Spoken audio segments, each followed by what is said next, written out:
Hello, everyone, and welcome to another episode of The Lifting. Today's episode is being recorded on 8/4/25.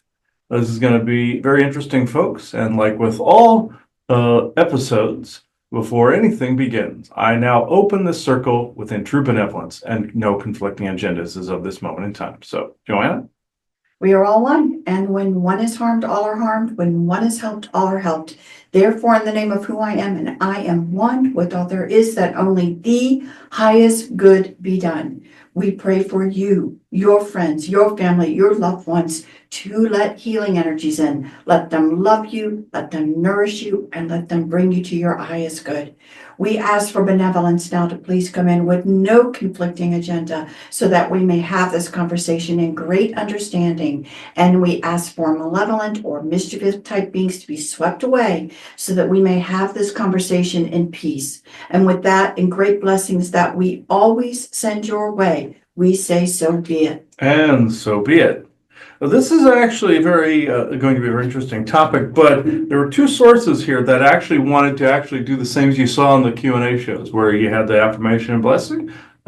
We may or may not choose to always do that on regular shows, but on Q&As you'll see it. We may start up the practice, or we continually add those in for all of them, but which is interesting.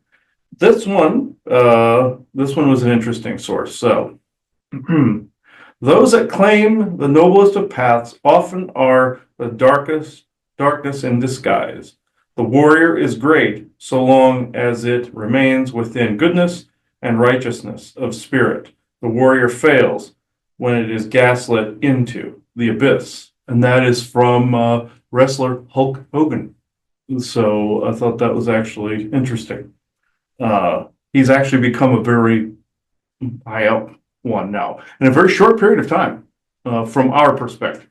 So we have to say it's pretty interesting lately, because we've not really been in a place of receiving so many celebrities that have come through. That's been something very interesting. It's probably timely because of some of the things that have been going on and being uncovered about lack of professional behavior, and again, beings wanting to come through to talk about their time here, as well as just the simple fact that it really has always been there, an undertow and an ugliness that people tend to get into.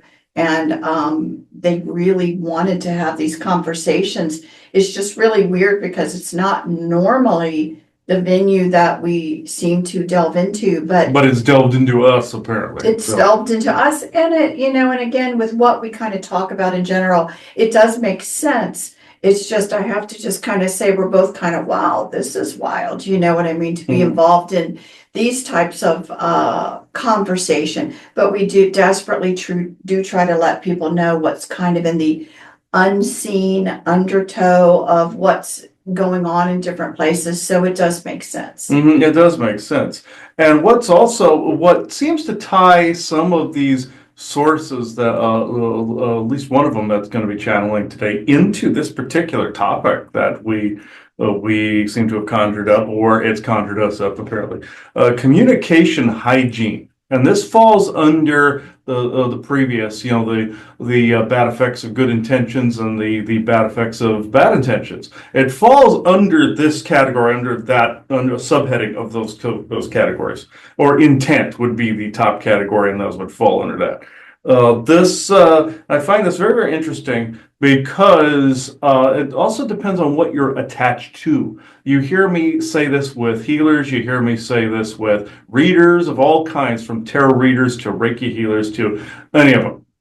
You get into this category, you get into doing these things. You have to be far more rigorous about your healing, inner healing, your shadow work, and your cleanliness of what you're in and around, even what you intake and what your toxins you're around. You have to be anal retentive about this, and not to the extreme OCD. That's the other end of the spectrum. That's not what I'm talking about. This is more in a balanced way. And when, say, if somebody like myself or of that nature is trying to tell you, hey, you're attached to something, it might be shooting something towards our end. Or if you have an altar, let's say, that is doing some things in the background, it falls into the altar category as well, under another subheading of that, because if somebody has heightened psionic abilities, or projected poltergeist. If you're holding something back, it projects another part of self out, and that could be harassing somebody. Again, alter. That they like to put that legend to young women, but it happens to everybody. But that has an alter. But the hygiene, communication hygiene specifically. Say if I was doing a session with someone, and I couldn't grasp or cleanse a particular thing, if I didn't take the due diligence and the time to fix a particular problem, I could end up copying and pasting that onto that person as I'm fiddling around in their energy to fix it. Whatever this is could copy and paste onto them and replicate like a virus. This does happen, folks. And that's why we always said tarot card readers, you can't just rapid fire people. It's for this reason. It's for this exact reason. And also readers, you can't rapid fire people like that, where you go into a Zoom call and you're rapid firing a bunch of people. Something. No, this is why I do one a day. It's not only taxing, but it would hurt the other person for this reason. If you don't take your due diligence, if you do not take the self-care side seriously, it will come back to bite you, because this is just crazy how bad this can get. Also, if you're attacked, and some people may disagree with me on this subject, if you're attached, excuse me, to like a religious community, like the extreme of the extreme, if you are attached to a demigod of some kind, and that you are, say, it's from some cultural custom or something like that, and you are trying to do a session, or if you're trying to apply a religious bias to a session, you can end up bringing that point of view with you. You could call that almost like a mini incursion in someone's energy, kind of like the whole multiversal thing with the incursions from Marvel kind of thing, where a perspective then is copy and paste stamped into another reality and screws up another reality. Think of it that way, where you're taking your perspective of what you believe reality is. You're wadding this up, and or you're taking it in a knapsack or a satchel or a backpack of some kind, and you're carrying it with you. What happens when you are going into a session? You are not only calling on whomever it is you're worshiping to help out, you're actually taking the energies of that copy paste and still stamping it onto that person. Also, one other aspect to this: if you have a bunch of garbage around here that you're not cleaning up, say if you have a bunch of demonic entities around that you're not cleaning up, and if you have the ability to look and bilocate at people, and say if you have a fairly strong ability, not only do you have the capability of clearing that in 2 seconds flat, but if you're bilocating, you're making a trail with you miles long where these demons can slip and slide along that trail. And this goes for any time frame, universe, and or timeline as well. This is a quantum entanglement in its purest sense, where you bilocate, you're having this trail with you. Your quantum footprint is traced. Either government can do it, demons can do it, aliens can do it. The way I prevent this a lot of times is I visualize burning my shoes. And people think that's silly. That is basically you're burning the quantum pathway. I put a net over the top of those shoes after it's burning to cinder, and I basically say the net is uncreating then that burning set of shoes. And then I put a big lava flow over the top of it to seal the door. I say basically lava drowned you, meaning door shut. I do that for spirit world portals. I do it for every portal. And my exact words are this. I basically say net, nothing, net, uncreate you, and then I say hot lava, drowned you. That means door shut. That is, I know it's weird vernacular, but that's what that defines as. When I do that, that clears the quantum pathway to where I can continue doing what I'm doing. If you are not doing these things, or in some variation of that, you don't have to do the exact words I just said, but you at least have to open and close your circles properly. And you have to understand that your environment and yourself is the primary care. not your client. Your client is second. You're just like some people will say in business, oh, like, oh, the customer's always right. No, the person that owns the business comes first. Then you have an idea of what the customer wants at that point. People think of it backwards with energy. They think of it backwards too, but they always must think of the other person. Like it's a selfless act kind of thing. Oh, then if I do the other thing, oh, I'm service to self. This is that new age premise of service to others, service to self. Don't think of it this way. If you are being supposed selfish, not necessarily in the narcissistic kind of way, but in the self, you're serving yourself, not self-serving. You see what I did with the change of the words, the wordsmithing there. If you're doing the good kind, you are regenerating yourself. I'm not saying be lazy and take months to do absolutely jack. That's not what I'm saying. Find times to carve out to correct these problems. And you have, especially if you do a lot of sessions like I do, you must carve out that time. And if you are just somebody getting into this and you have other people blocking you, you have other people basically saying, oh, you have this crap on you, this is what you need to do. Don't expect some higher deity somewhere to do it for you. And if they're saying, somebody says you have an imposter around you, you got to take care of this. Uh, Take care of it. Also, don't just expect me to either clean it up all the time and or always give you pieces to fix this. Somebody I had to refuse pieces and service to recently because of this thing, where this person was not getting rid of the demonic entities because of some religious attachment and environmental attachment, but then wanting the pieces to repel. It's like, no, you have the ability to repel this. But each time you attach to me or ask me anything, you're throwing this at me like a big flaming cannonball or a tactical nuclear warhead. Can't do it. And if I get hit with enough of those, I become vulnerable. And I'm accepting that behavior. Even though you may not completely 100% mean to, if you're not following the due diligence and the instructions to fix this, then I have to see that is, okay, you are intentionally doing it to myself at that point. I don't always start with that, but if the activity continues, I must block. So it really becomes something, I think, and let me state some of what Chris is saying, and which I completely 1,000% agree with, in a slightly different way to maybe alliterate it a little bit more. So when we've talked many times throughout the years to try to give a larger perspective to people's current present moment belief systems, be it in the area of the faith, be it in, other types of areas as well, where people have been from birth, usually within families and cultures, indoctrinated into a certain belief system. Now, many people are reflecting upon that on their belief systems and what do I really believe? Our contribution throughout the years of things to consider has been things like, there is benevolence and malevolence flying through all of a lot of things.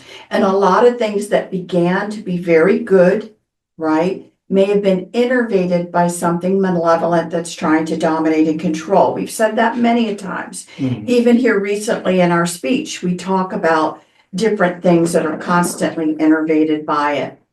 In some people's belief system, especially when you get into a faith type based issue, then a lot of the conversation, the dogma, what's been taught to faith related people tends to focus more on a benevolence, but seems to not want to bring in the conversation as much as of the malevolence potential. Because people have become afraid of it and they think, oh, say it and he shall appear. Well, they could conjure it or, somehow they don't have enough faith in the one they feel is benevolent to handle it. And that's part of it too. It's almost like, if I don't believe this, they'll take care of it. And I doubt that. And I feel I have to do something, that I'm betraying whom I've said is benevolent, my faith. I'm thinking they're somehow less than, which is not true either.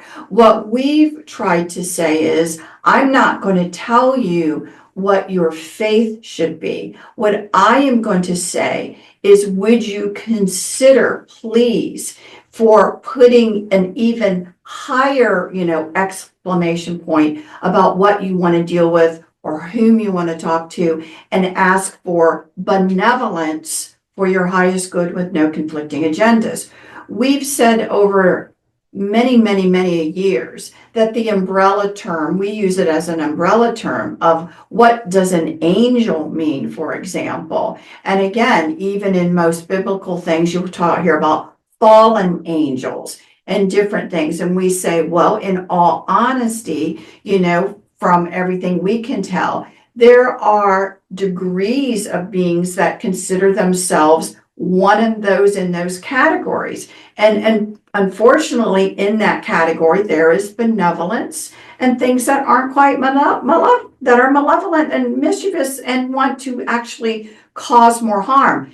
All in the umbrella term of an angelic type being, because you have to define what does angelic mean. And even in biblical scriptures, it talks about one who fell and, let's say, went against more benevolent teachings. All that is real. We acknowledge that it's real. So what we're actually trying to say is that for us dealing with anybody, having a baseline understanding that benevolence and malevolence exist everywhere, we often say, instead of you feeling like 100% who's who, why don't you hedge your bet when you want something good for you, that you demand benevolence for your highest good with no conflicting agenda.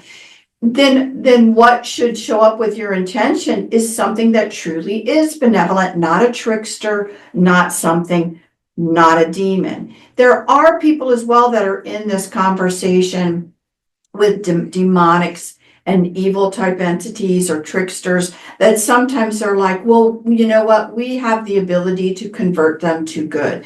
And I am here to say, currently, at this current present moment in time, we don't know any humans that can change a personality, especially if those types of beings came from something that we refer more to as the dark creator.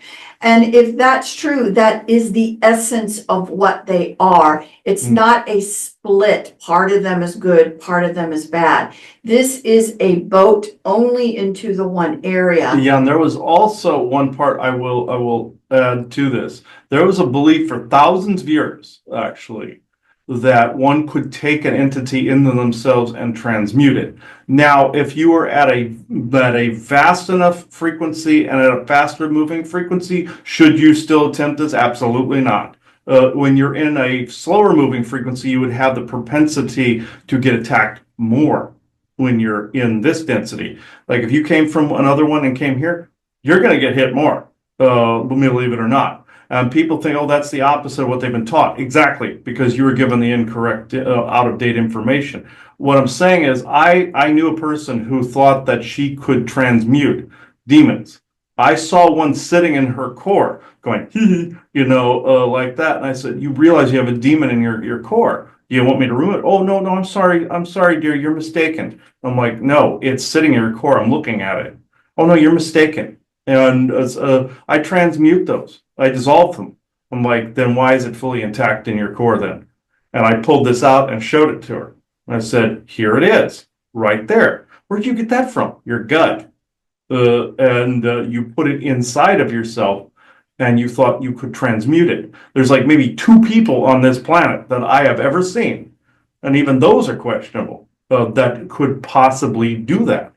And even having this conversation now, I know somebody's fairly pissed off, Right. but this is something that needs to be said. If you are doing this, stop. You are giving consent to these life forms. Also, if you think you can save them through the power of Jesus Christ or whatever it is, stop doing that. It's not working because that religion was on the side of them. Well, and you've just got to understand what we're trying to say is that, these are tricksters. They're good at what they do. We tip our hat to it, and again, people want to believe that, benevolence is always greater than. Believe it or not, the experience we're having here, there is a lot of both going on.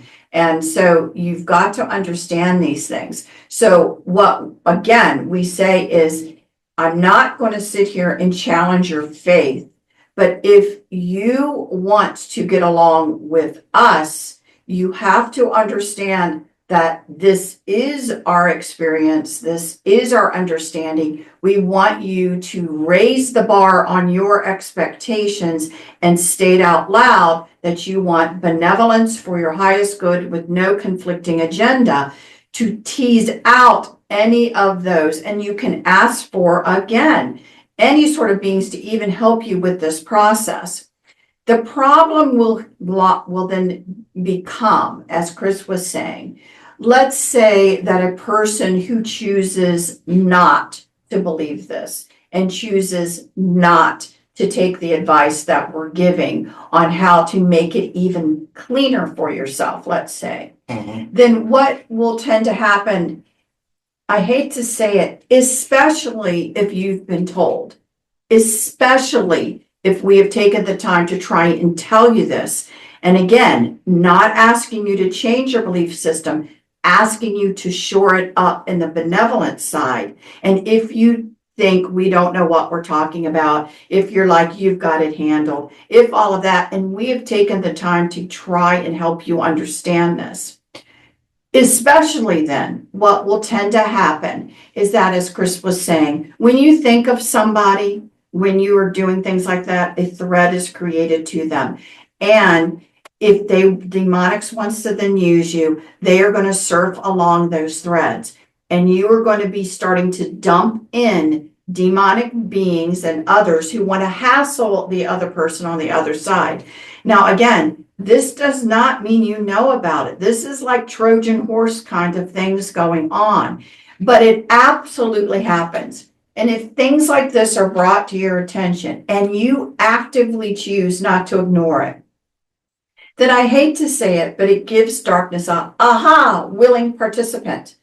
We are going to start surfing the channels with this person, and we're going to start dumping ourselves in. Now, God forbid you also have a strong psionics capabilities, then a lot can dump in with you. But the point of that is there anything bad that we are saying when we say, please ask for benevolence for your highest good with no conflicting agenda? Again, I'm not bringing up any specific religious belief system. What is wrong with the words that I've just said? People are looking for a trick, right? I'm now the trickster. We're the trickster. It's not the other one. It must be them when there is no trick going on. Because we say something different, some people are Well, trusting again, the old. the words are the words, okay? The words benevolent, something good for me and my highest good, not a trickster, not whatever. The words are the words. There's no tricks. Benevolence means benevolence. But what I want to say is that it's important that you understand that if you are told this, and you could start to experience things yourself that you don't understand. For example, people could choose now to stop communicating with you. You could be trying to reach out and do different things with different people, and they're stopping doing business with you. If you're in an energy type of field, it's because what is going on and and they're feeling like they have to cut communication with you. It could start to cause family problems, friends problems, because again, you need to take what we're trying to tell you seriously and shore it up. The bad news that tends to happen, and I think it's sad, but I have zero, and I mean zero problems doing it, is that if you want to have communication with us and we have told you this circumstance and you choose that we don't know what we're talking about and you choose that you are going to try to continue conversation, we will end this relationship because we have now become too far apart in belief systems, energetics, and all that now is happening is that the bad juju is being constantly sent our way. I'm not saying just us. I'm using us as an example. this is the type of things that will happen. And now that the community is growing, people are becoming more aware of energies and their sensitivities and their capabilities. Okay, this is now what we're talking about in relation to the communication guidelines that people must understand. Things can travel with your communications. You must make sure that you try to shore that Email up. and texts as well. And everything. And you must understand these principles, because if that's not your intention, we're trying to inform you of a way to ensure that you're not being used, that you're not having these things happen to you. Everybody needs grace to learn and grow, and there is personal responsibility for learning skills to become better at what you're doing. No one's perfect, and it is a process. But believe me, if we have to end communications with somebody, it's not been a one-off. Mm-hmm. This has been an attempt to try and communicate things that need to be said. There is a refusal to bring any of it in, then we must end it, and we will. So I am saying to anybody out there who is also experiencing this in an energetic way, and most people that have already done it are probably already doing what I just said, that we will end up forcing to do, because you have to, because it makes, us trying to spread this information, unfortunately, makes us a bit of a target, because they don't want the information out. And this is a way, if they cannot get to us directly, they will indirectly use other people to throw and barb and do all of these things through. So, but we are not the only persons experiencing it. If you are, and you are starting to ring a bell that this is happening to you through other people, then you need to have conversation about how to keep things clean. And if people genuinely care about you, like we genuinely care about people, that's why we have these conversations. If people genuinely care about you, they would be willing to do it, even if they think that it's silly, in order to keep the communication. But if not, then you're too far apart in your frequencies, too far apart. It is now becoming unhealthy for you to keep receiving such things, and you need to end the communications. I'm not saying that down the road more like-mindedness comes along and communications can't happen. But if that basic communication hygiene isn't starting to be practiced, I will predict to you that throughout the community as a large, more of this will begin to happen, because there is personal responsibility on having clean, respectful, energetic conversations. And people have to understand this other side exists, and how do they make sure that their truest of intention for benevolence, for their highest good, and everyone else's with no conflicting agenda is honored. You must state it clearly, and you must mean it. So we wanted to kind of, as this unity in the community is trying to grow, we must have some understandings with basics of communication hygiene. A lot of people out there that we're meeting now, it's a beautiful thing, but they are gifted without an owner's manual. And so people are gifted and have never had these conversations before, and they need to occur. And this is then how we will be able to exponentially grow as a community, or the brakes will be put on, because there will be plenty of things trying to stop it, and this is one of the ways. Mm-hmm. Yes, and this is also another reason why, and I said this briefly in a Q&A, but this fits more this episode than one of the standard Q&As. I just lightly touched on it before. This is why we tend not to take gifts from people anymore.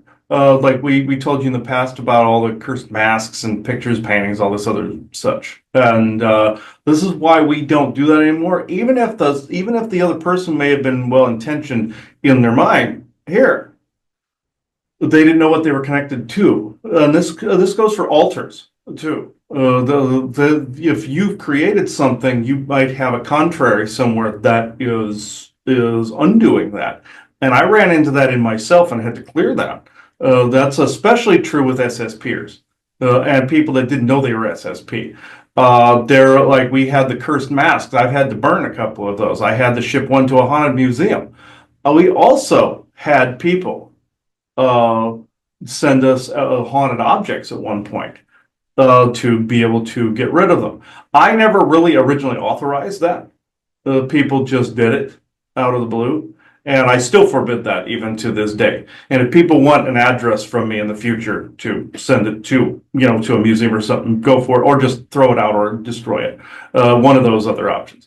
But the reason I bring that up is because people were not, this one individual was not paying attention to their environment, didn't hear me in the session when I said, do not send this. She wanted to send a haunted mask to me.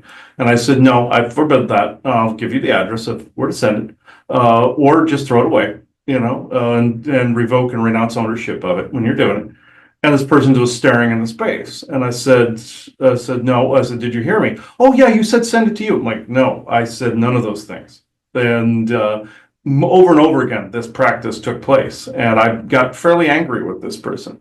And sure enough, 2 weeks later, here comes this haunted mask in the mail. And again, this is why I don't give the address out anymore either. So not even a P.O. box. So with that, there's very few people that even know this. So the reason I'm bringing that up is because it falls under the same pretty much subheading or one of the bullet points. Because if you're not listening to the instructions and you're listening to some other voice telling you to do it, and that's the strongest voice, you're doing something wrong. And one more thing I will mention, because this has popped up on multiple comments on YouTube within the past few weeks, because of the fact, and this falls under this category.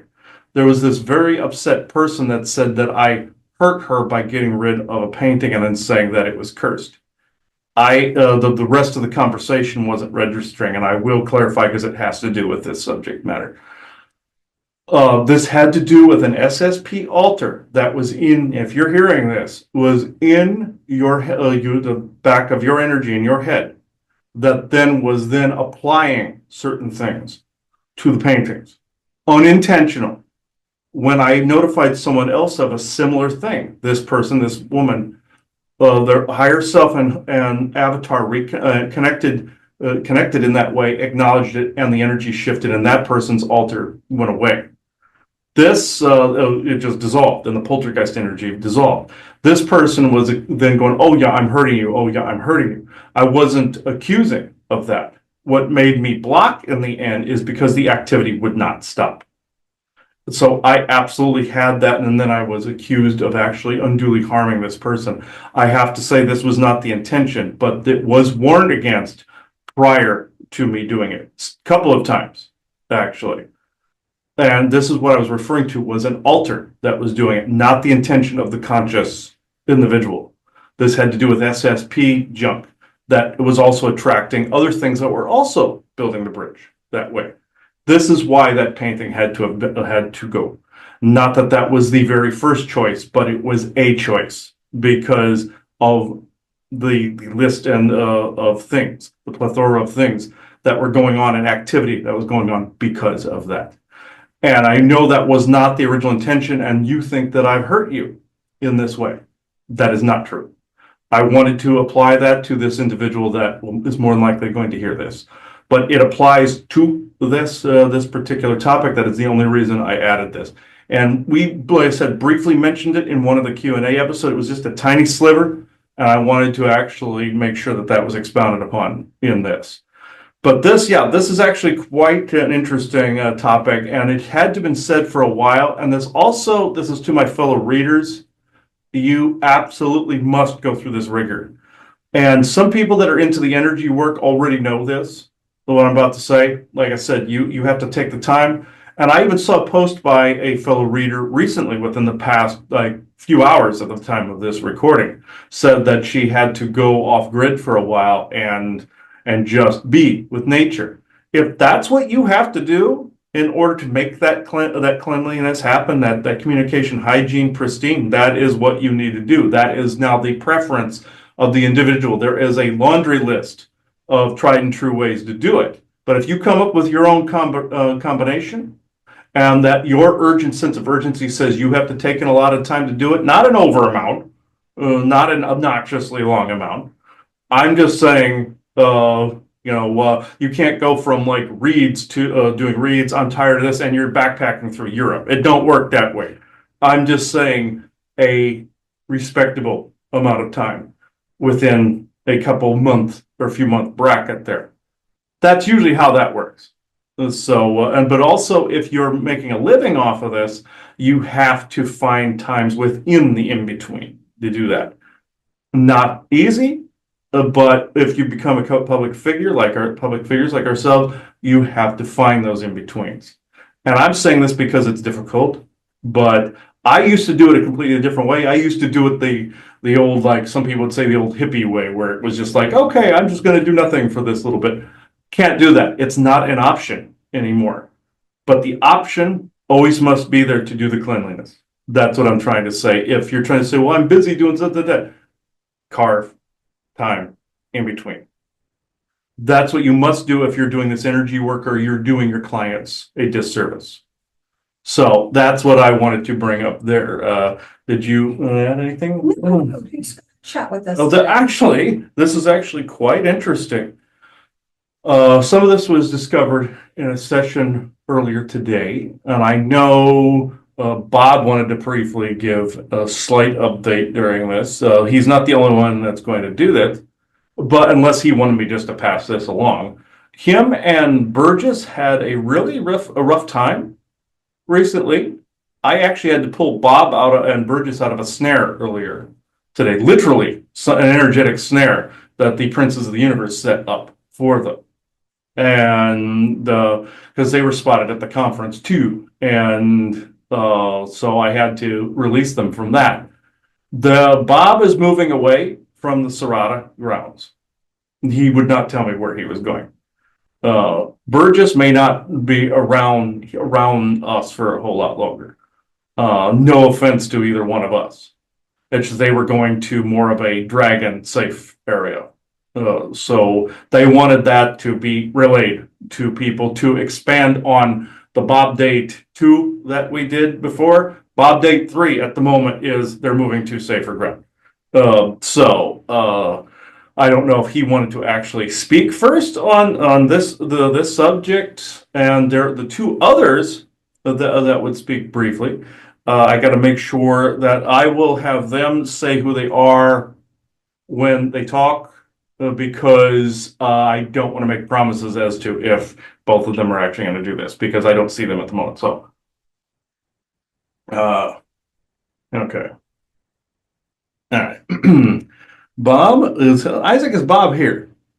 Okay, I wanted to make sure of that. So this has to do with the communication hygiene thing specifically. Absolutely. Can you guys clear this? We'll put a little bit more oomph into the benevolent side of this. Yeah. Because there's a lot of pressure. Yeah, there's a pressure coming from that direction over there. So true benevolence with no conflicting agendas is of this moment in time. Bob, is that because of your presence? Are they doing that because you're around? Not specifically. Okay. So, Isaac, this is Bob, because I'm seeing other things trying to cut in here. So give me a moment. I'm going to just get rid of whatever the hell this is. That isn't him.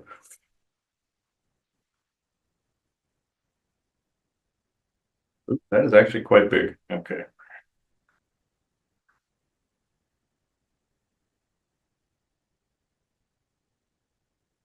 Bob wants to briefly say something. Got it. Okay. All right. Benevolent Bob the Dragon. Uh, Isaac goes, "You thought I was going to make a Bob the Builder joke, didn't you?" No, Mhm. but he's not a giant, so I can't do that. Okay. All right. And he has no opposable thumbs to hold a hammer. Okay. All right. True benevolent Bob the Dragon. You're in a hurry.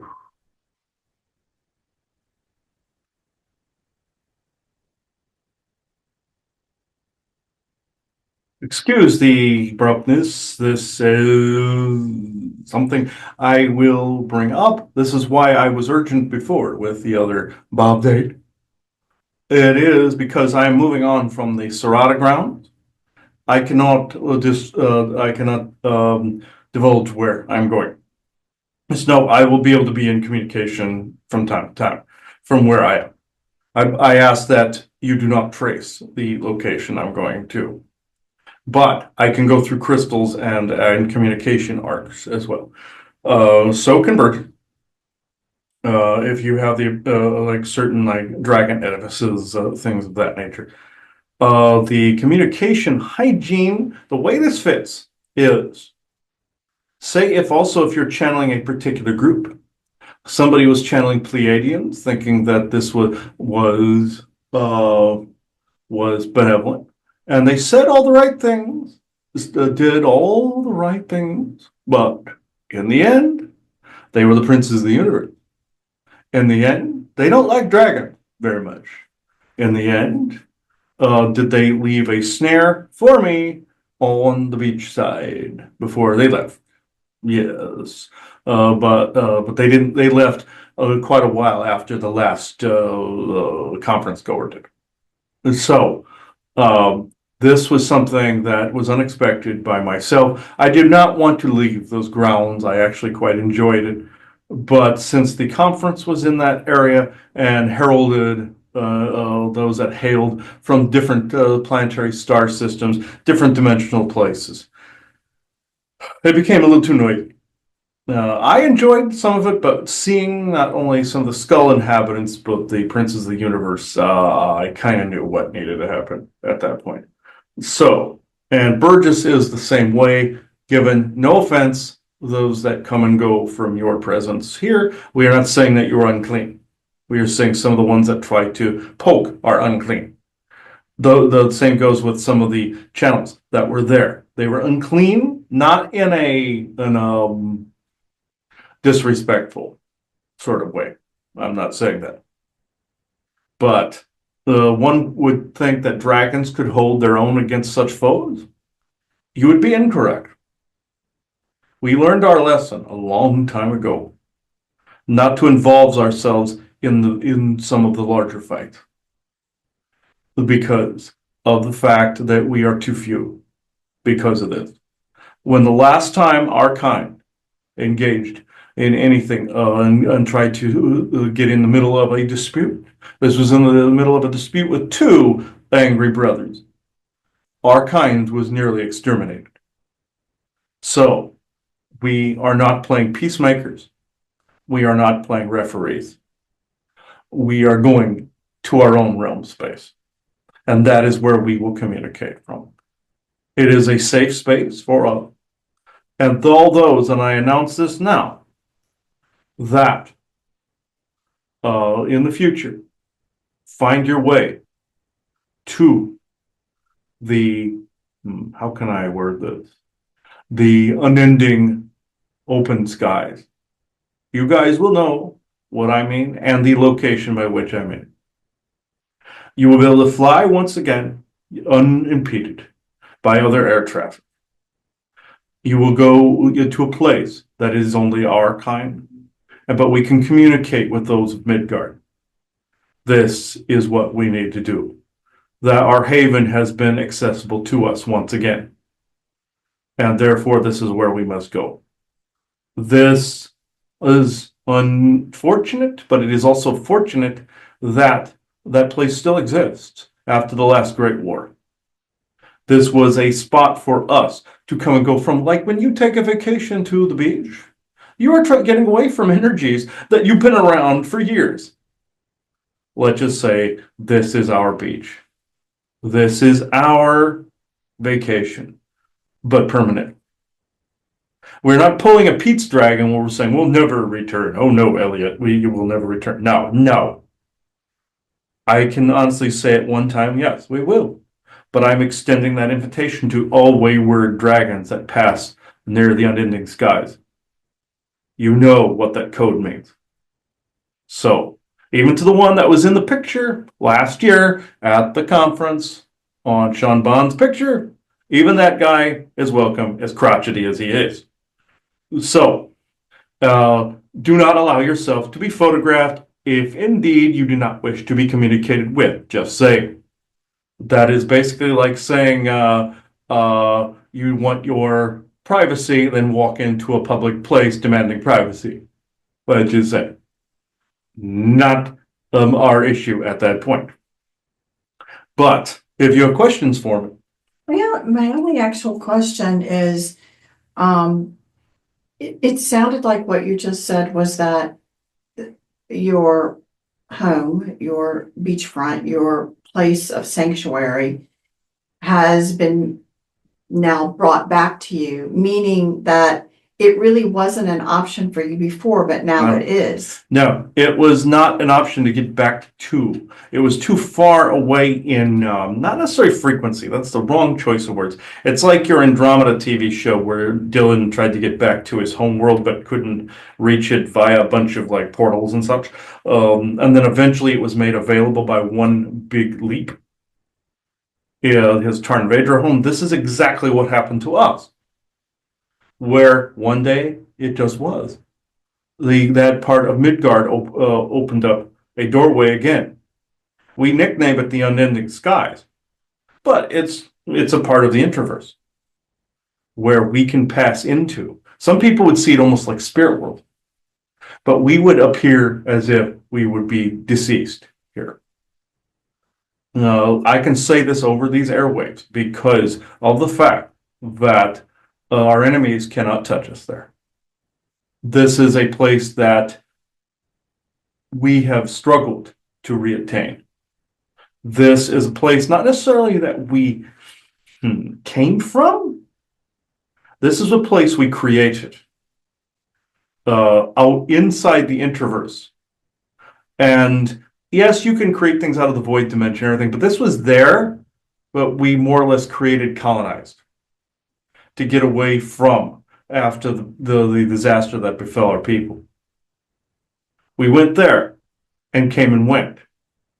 There are some that never went and never went there. Some that never left there.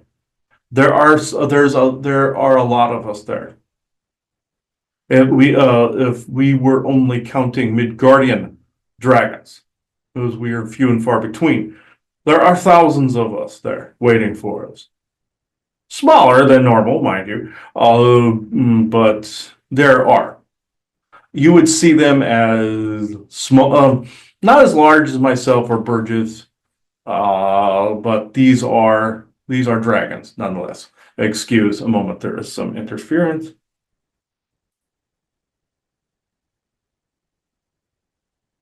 This conversation was being listened to, so attempting to trace the place that we are wanting to be, or I should say that I am speaking from. Burgess, though he may look like he is on the property, still, he is not. He merely is reaching out from here.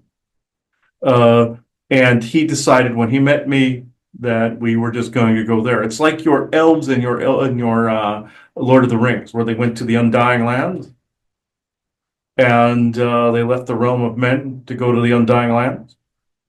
This is the same premise. This is our unending skies or our undying lands. One would think, oh, we're crossing into spirit.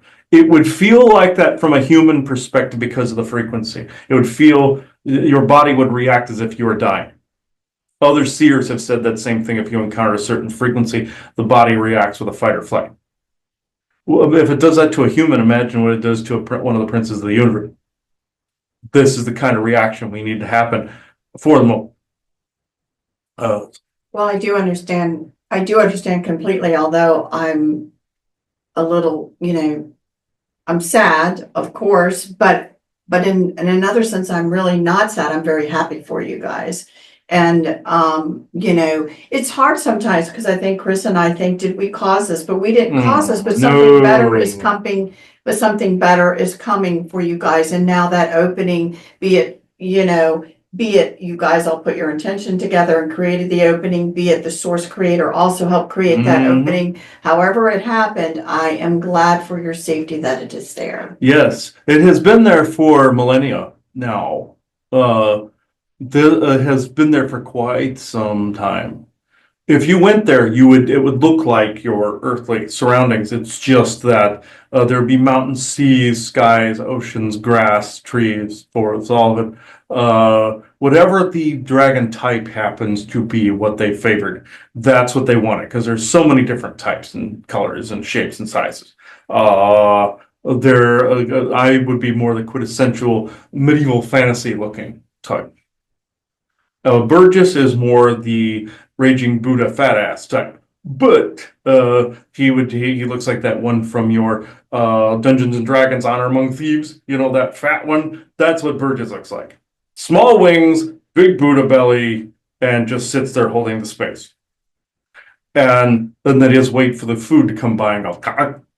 To me, I was doing the same, but that's not necessarily my gig. I want to fly. I want to hunt for my food. Burgess, he was content just to sit. I am not. But the only reason that type of dragon formed to begin with is because the need to just sit and not stir the energies is necessary. If he goes to the unending skies, he won't need to be chubby anymore.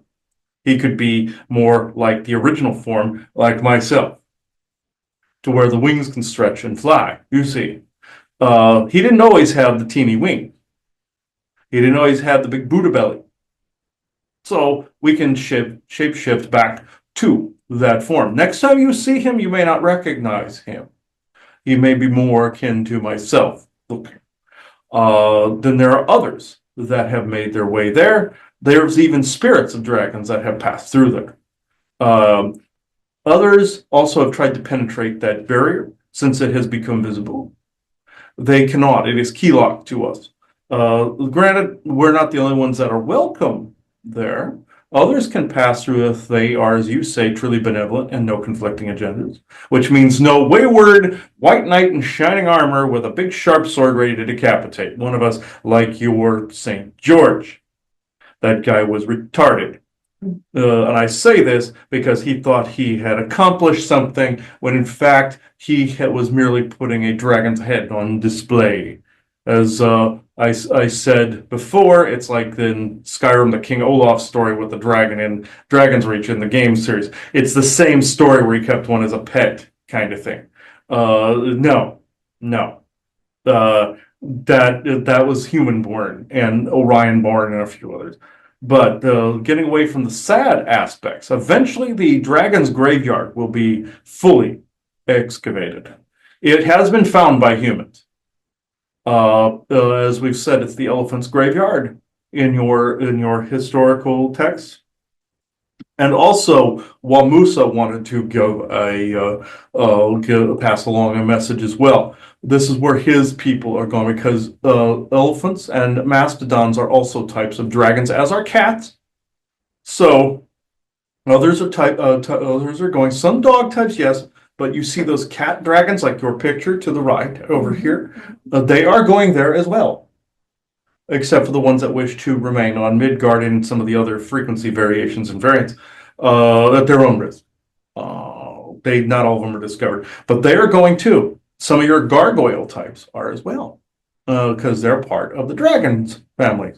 So they are going there as well. The only ones really staying, of course, are your house cat types. Those are dragons, souls, and also some dogs as well, and various others that aren't really registering to the bad guys as being like us.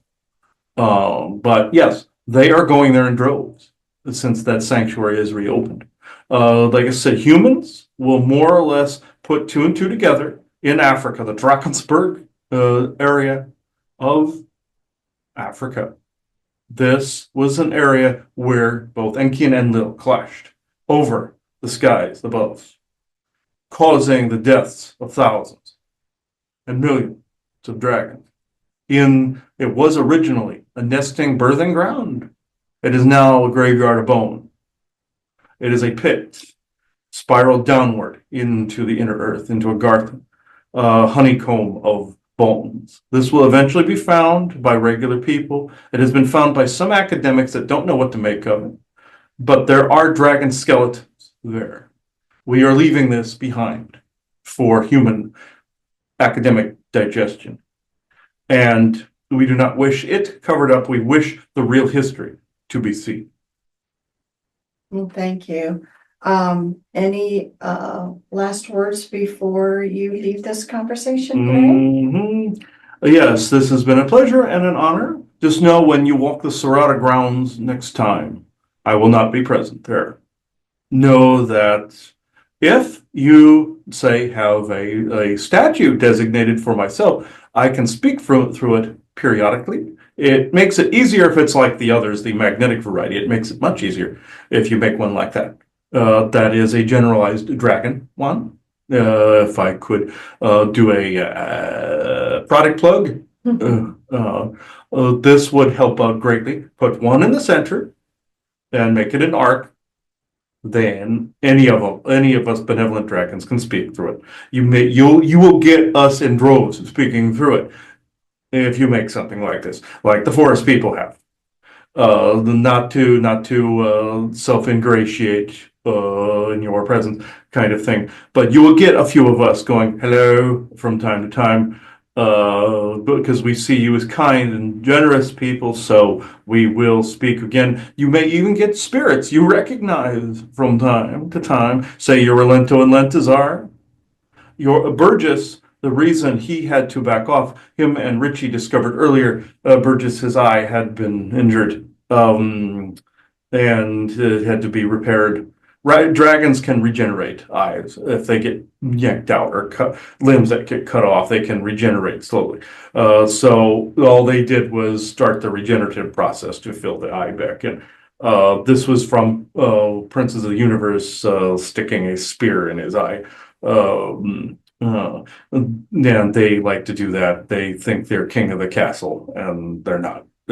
We have to be very careful in battle with them, because as much as we would love to rip them apart, we cannot, because their DNA structure would be as such where their DNA encodes on those that they are victim to.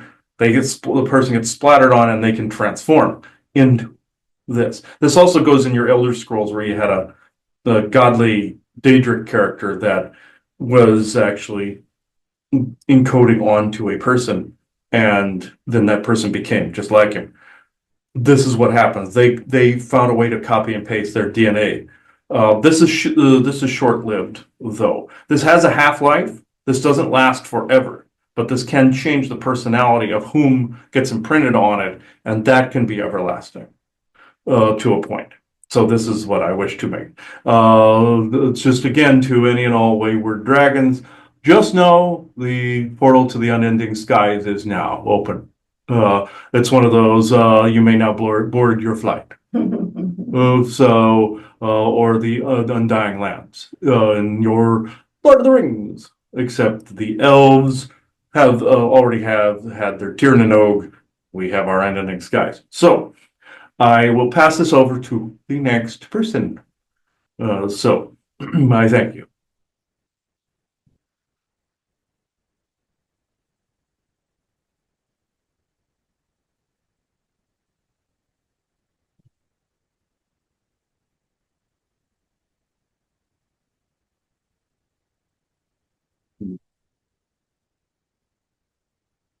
Since you weren't scheduling a Q&A yet, I figured I would talk here. If you hadn't guessed by my presence yet, in the human world, in this world, you knew me as Ozzy Osbourne.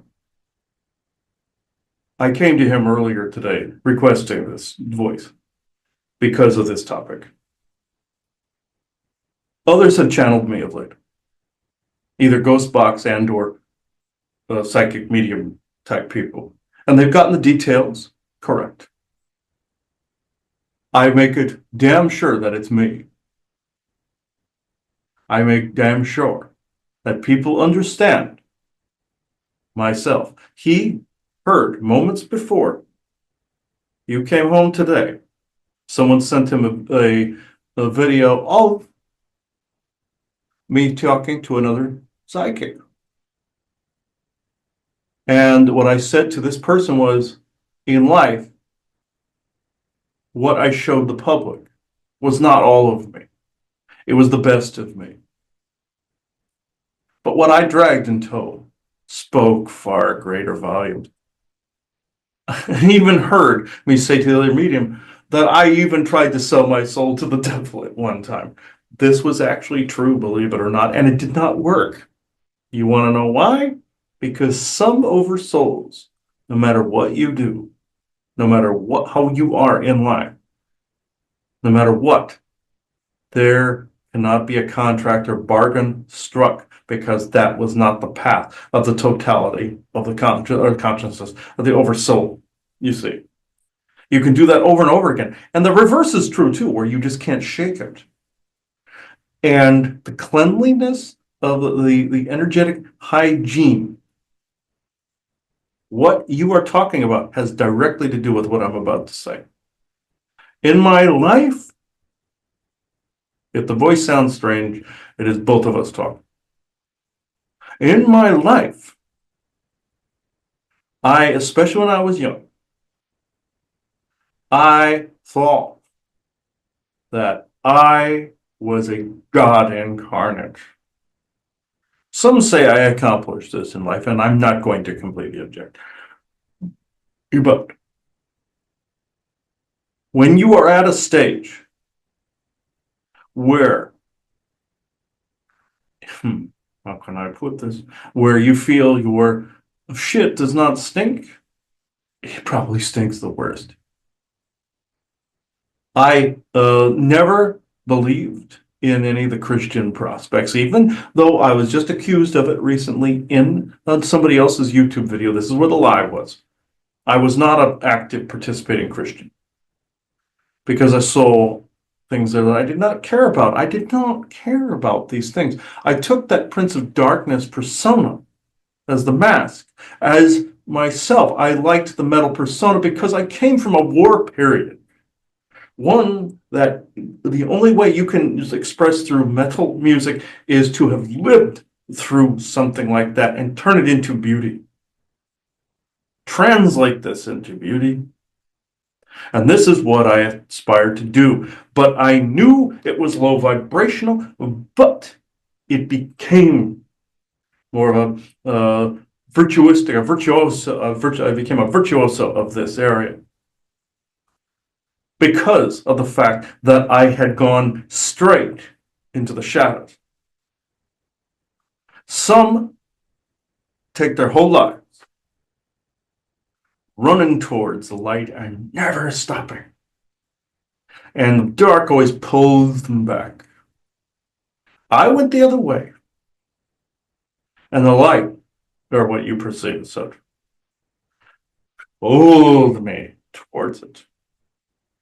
I bowed to no contract, though I did say verbally in my earlier years that I attempted and failed to sell my soul to the devil. Some say that as a fault in the being of myself. And the fact that I was so much into drugs and all of these things, and apparently bit the head off a bat once. I thought it was plastic, by the way. No excuse, I'm just saying. That bat's actually with me over here, by the way. But I will say that as far as this hygiene goes, watch what you hold your allegiance to, and know that if something keeps occurring good or bad, or all in between and different, but usually in absolutes more to the outer edge. This is part of the path by which you are there to walk. As much as I tried to be the prince of darkness, I was not.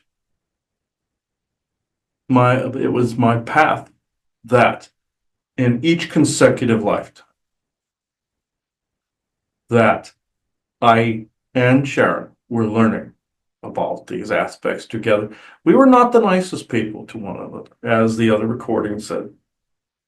It was love hate. That's how we were in other lifetimes. That's how our oversouls are to each other. My children, they sometimes were with me, sometimes not. But her and I were absolute in that area, just like the two of you. And even in some of your past lives, you were love hate, but in an appropriately balanced sort of amount, sort of kind of. In mine, it was the same way. But I got fed up. The oversoul got fed up, came in here and went, holy shit. How about I just call myself the Prince of Darkness and just call it good? Of things that I saw in the past so long ago, just like yourselves, Orion Codex and all that crap aside. I mean, just seeing it so long ago and knowing that that was what my family went through with the Second World War, seeing true evil. I saw this and saw, wait a minute, how did those evil fucks get so much? How did they gain such power? I was curious about this. I was horrified, but I was morbidly curious. How? People assumed the fact that I got so lucky so fast with music and everything that I had to have signed a contract to somebody. You're 50% correct.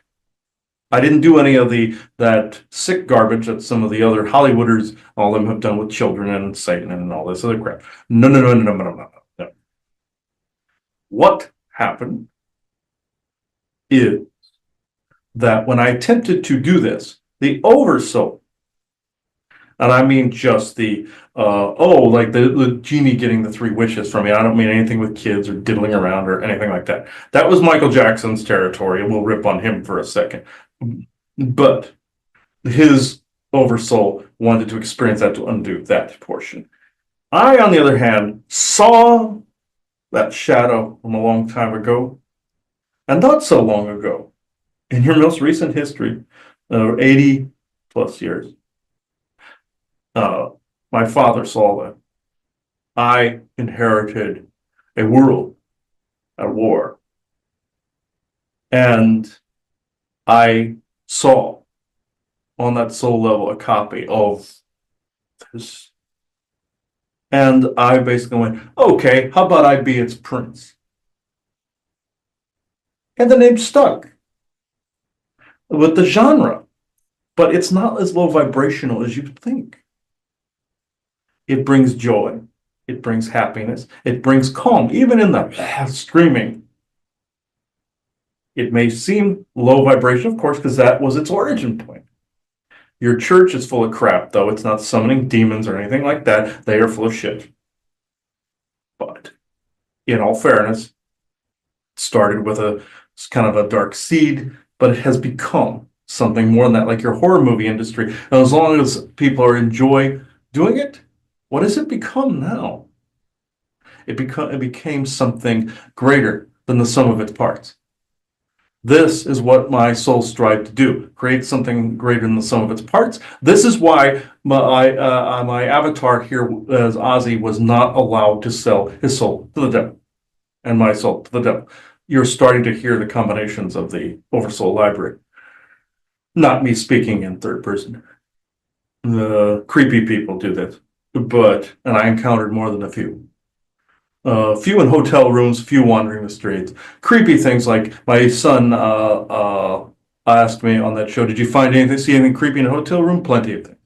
Trust me. You can use your imagination there. But I just know if any of my family is listening,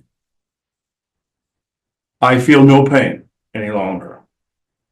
The speech is not inhibited. Brain is not inhibited. Legs are not inhibited. There is no pain. There is no suffering. This is what I wish to say to them. You can ask me anything you want.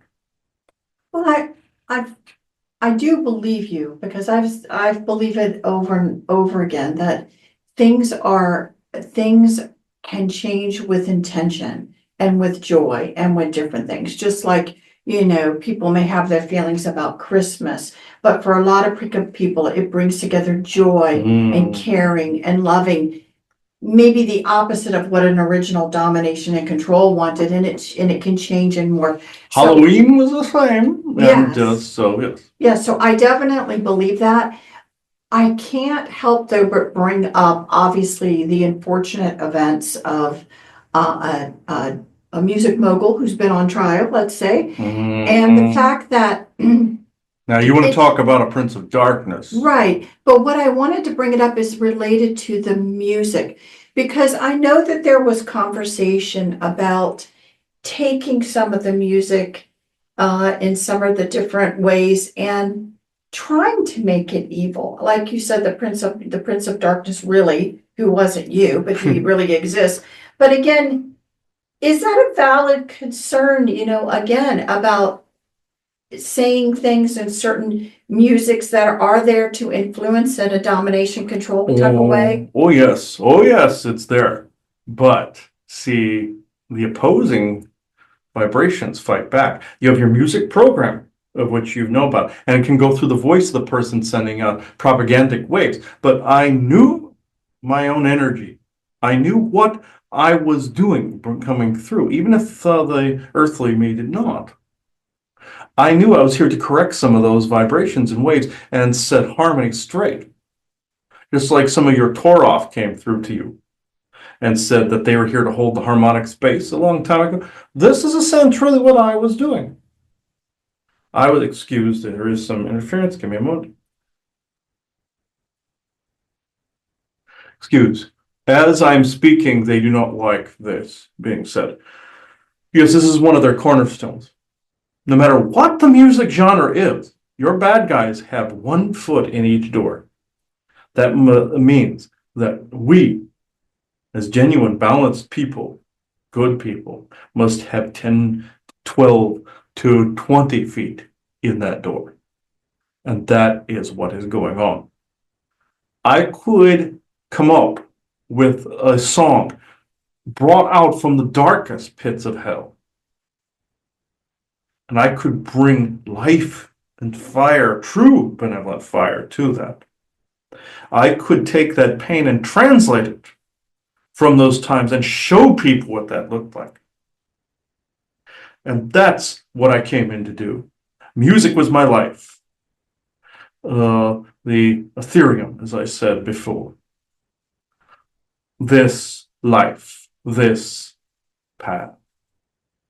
I walked it well. This, even though at the end, he had me sitting in a chair, ironically a throne, and some of the bad guys, as you know, used thrones to drain people. No. My purpose was sitting there. People tried to translate, oh, what satanic meaning did he mean? What part of Hollywood did he bump shoulders with? What part of the industry did he? And I want to tell you, I bumped shoulders with all of them. It does not mean I was of them. Right. I wish to say this. I met them all. The worst humanity has come regurgitated into this realm, and some of the best. Does not, just because I walked through that fire does not mean I was consumed by it. This is a very important distinction. People are lumping, throwing the baby out with the bathwater, and just know there are those in that industry that sit back and watch all these things being said and wonder why they are being lumped into them. Some are very depressed and sad over this. Some are whatever, excuse.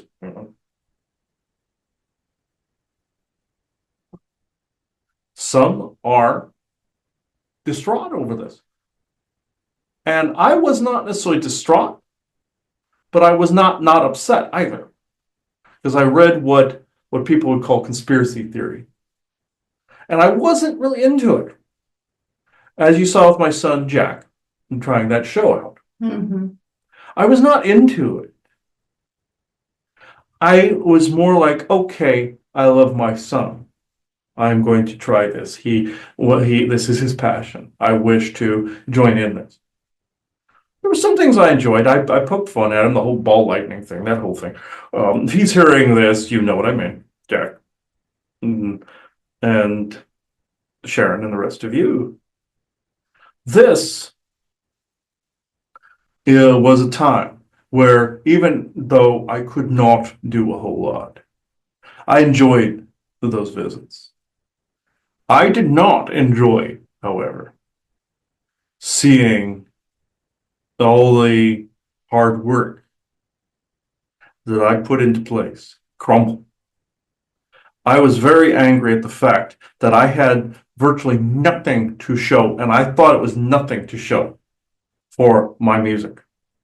That is not why I came in. There were thieves galore around. The monetary side was not why I came in. You would be surprised how much money I did not have being here. People expected, oh, the Prince of Darkness, why doesn't he have a castle? The Prince of Darkness could not afford a castle. Just saying. Not even Dracula's castle, which was the cheapest one on the market, by the way. I didn't want that one, by the way. But even though people thought it would be very fitting, I didn't want to live in Transylvania or Romania. But in any way, England is where I called home anyway. There's plenty of castles around to go around there. But the point is, if you have a skewed view of someone, an expectation, that person will always disappoint you. Or if you have an expectation that person is godly, that will also disappoint you. Because unfortunately, there were some fans I were not too kind to because they approached me on the street during times where I was having rough moments, and they thought that I was going to be their beloved Prince of Darkness, when in fact that was a persona. They caught me at bad moments in time. So if they hear this, that I'm very apologetic over that. Because I loved my fans and my followers. I truly meant what I said in the last concert from the bottom of my heart. After, Mama, I'm coming home. Yes. Did my oversoul mean this? Yes, I did. I knew I was going home. I knew it. I knew this for an absolute fact. And I wanted everybody else there to know that I was leaving that forum. And they knew it too. That is what I wanted to leave with them. That is what I wished to leave with all of them. But I had moments in my life where I was not my optimum self. And after I found out I was diagnosed with Parkinson's, I was distraught. That was around the time of my reality show. So the Osborne reality show. Well, it was around that time I found this out, and I was not happy. So people encountered me on the streets. Oh, it's Ozzy, it's a Prince of Darkness. Fuck you. I was like that. Because they did not walk in my real shoes. And I also did not walk in there. This is where I'm at. Well, I am curious with one question, with one perspective, because obviously now you're at a place where you can really talk about and really bring out what you felt your own mission was and everything like that, and truly what you were trying to do with the music, even though to some it would appear to be, ugly, mean, whatever they want to call it. My question is, when you were in human form amongst your friends and your family, did you somehow still know, were you ever able to talk about what your true intentions of your music were, or are you only seeing it now from where you stand? From where I stand, no. I knew somewhat. I just knew it was a passion. I knew there was something to that. But again, when it came to some of the mystical, like what my son Jack tried to bring, I was more skeptical. I came in that way on purpose because of the fact that some people would call it a contract being fulfilled. Oh, even getting the Parkinson's and all that was a contract. I cannot dispute that, even though he does not equate the words as like a business deal. Was that part of the mission parameters? Yes, I can honestly say this. But being here, did I know I was making a difference? Always no.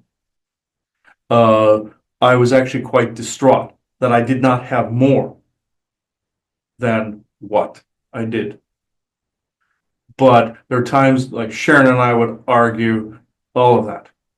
This is where I am at with this, because in life, how can I describe it? If you think you're not doing something, you are. You're walking the lane or path that you came in to do. You're walking that already. Yes, there are variances and variations in that as you go through timelines.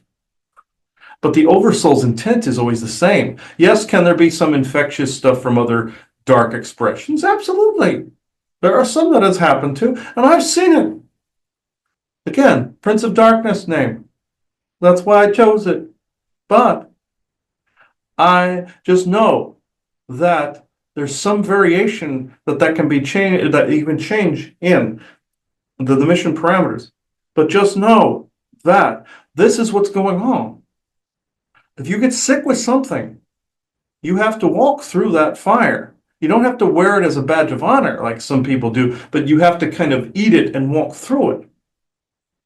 Because you do not know how much of that was that predestined path that you came in with. People scoff at destiny. Destiny's a real thing. For whatever time variation you're in, he would say in the multiverse, and infinite diversity and infinite combinations. But is it within your own expression?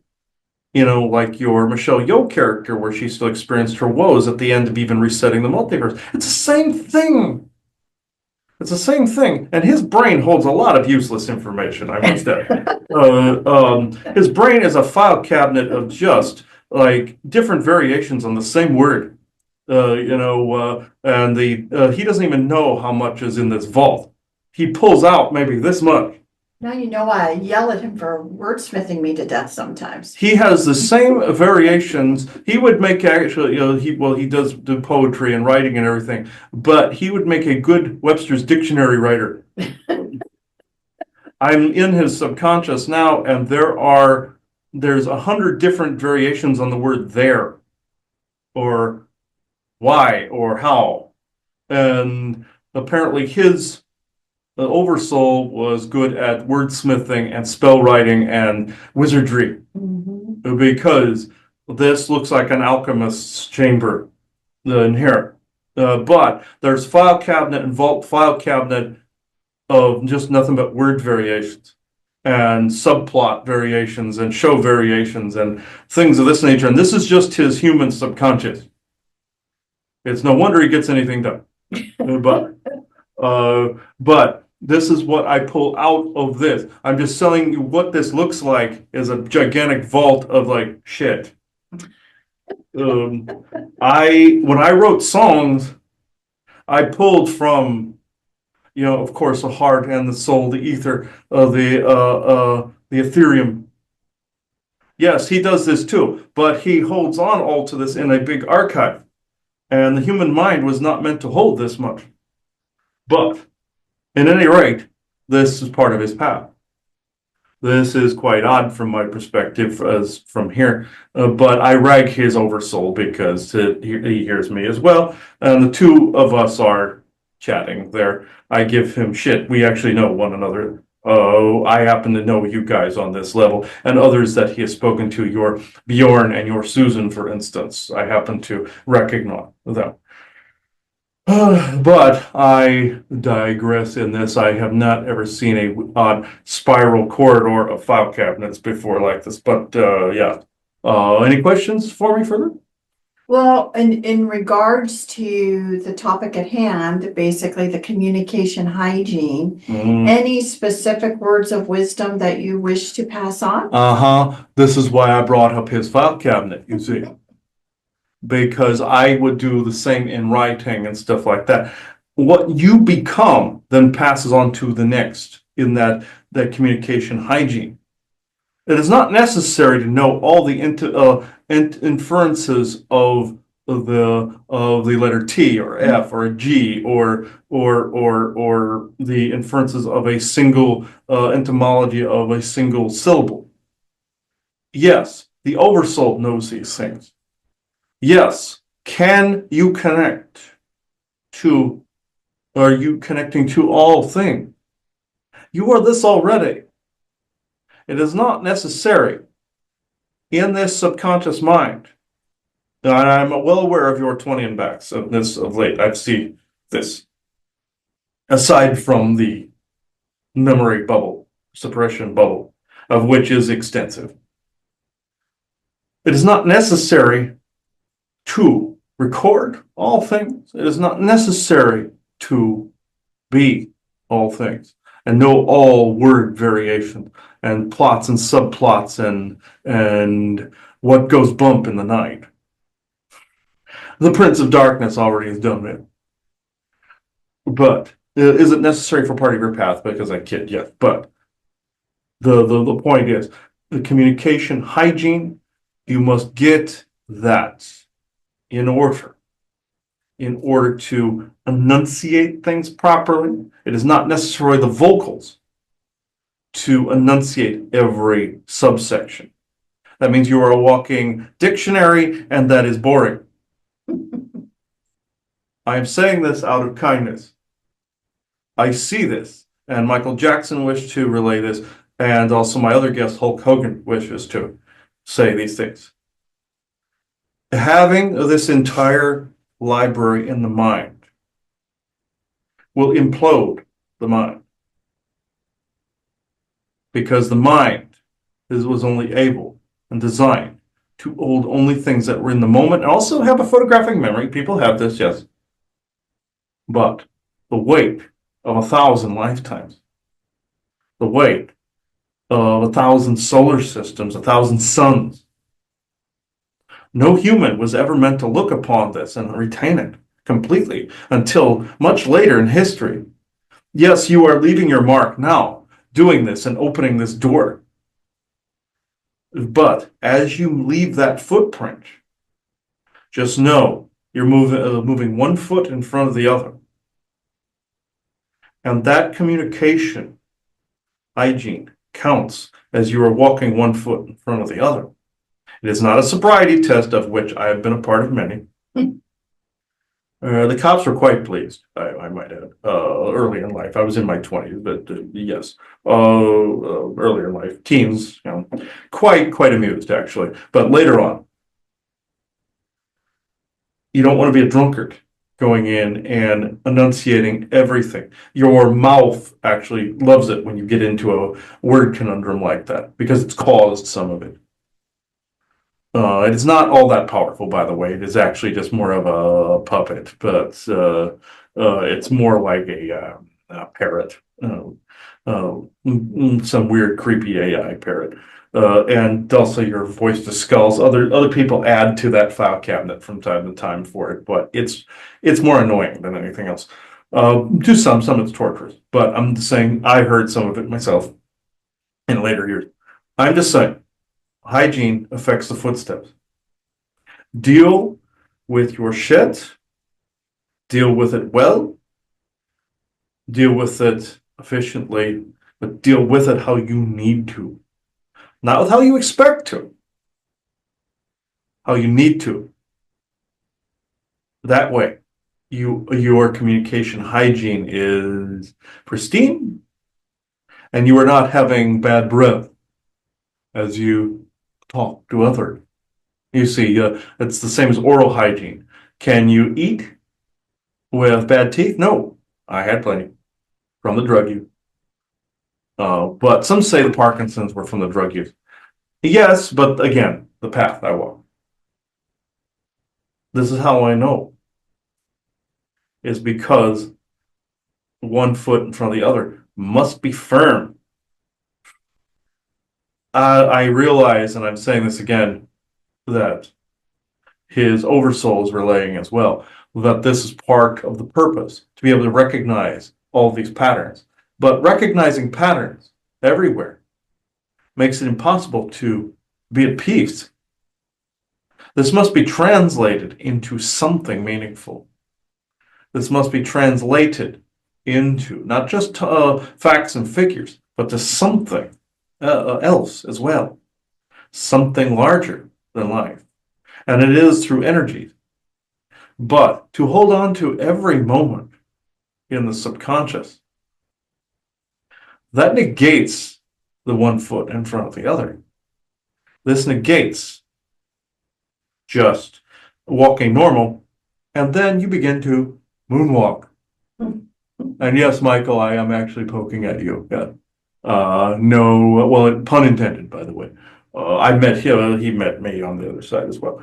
But I have to pass this on to my new dear friend, Terry, over here. Well, I hope your words have impacted his oversoul in a positive way. Impacted is too strong of a word, grazed the nuts thereof. But the coin to take a page from Isaac's book, of which I indulged quite often, not being a clown, mind you, but in some of the other ideas he has over there. But a little too much, I might say, if you ever followed any of my human life. But anyway, Terry Bollea, that is Hulk Hogan. So I will pass over to him.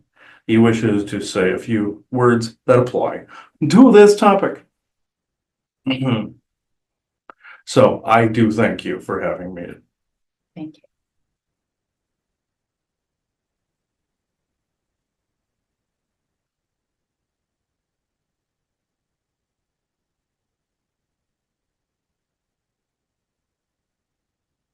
Yes, this, excuse, I have not done this kind of communications. You saw me later in life. I had my own demon and my own strengths. Then I buttressed this with, of course, Christianity and the baptism that you saw a couple of years ago. I was trying to set straight things that I had done wrong in life, a lot of many things. Excuse, there's some interference. Part of this is emotional as well. But he and his friend Christine were able to unhinge me from a curse and able to pass me on the rest of the way. In life, I used religion as a buffer or a buttress or a guiding light away from certain behavior. Not the wrestling kind. I enjoyed that. The whole Hulkamania, the persona. But that became me because that was a mask, that a persona I created earlier in life. In the 80s, a wonderful time frame. Wonderful time frame for myself and my friends. Some of my friends out here are smiling right now, who may or may not pay you a visit later, like Andre, for instance, the giant you call it. Wonderful man, and several others. We had to help Chris Benoit out from what happened to him and what he went through as well.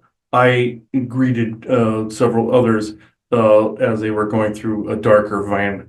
And I thought as I crossed over, that's one of the things I was doing here. And that is true. Trying to find some of the wayward souls. Not a soul saving, as a Christian would say, but you get the idea. More of not a boatsman like the Sharon Ferryman crap. I'm talking the trying to find wayward shards, let's just put it that way. In life, though, there were times that I needed that guiding light. And I thought it was Christianity that would get me there. I did not realize that there was binding contracts. I knew none of these things. I thought Jesus Christ was going to help me. I was actually incorrect because, of course, there were last rites given all this, and he recognized this and helped out. And I'm eternally grateful for that. Oh, because there would always been a fragment of me in a loop, and I did not wish this. Sometimes the oversoul can't always grab some of the fragments. This is why there's other aspects that need to assist. And also on Earth, or you say Midgard, this is why there are intermediaries to assist in this, or those outside of ET contracts, you would say, oh, this. I never was into some of that in life. I was more into the persona that I created, Hulkamania, all those things, Real American, all those type of things. In that communication hygiene, I did not get rid of the things that were from my own past and my father's. You call it the viruses in the DNA, you call it the ancestral curses. This is why you heard me use the N-bomb on more than one occasion, and F-bomb too, and I got in trouble for this, as you probably recognize. I regret it.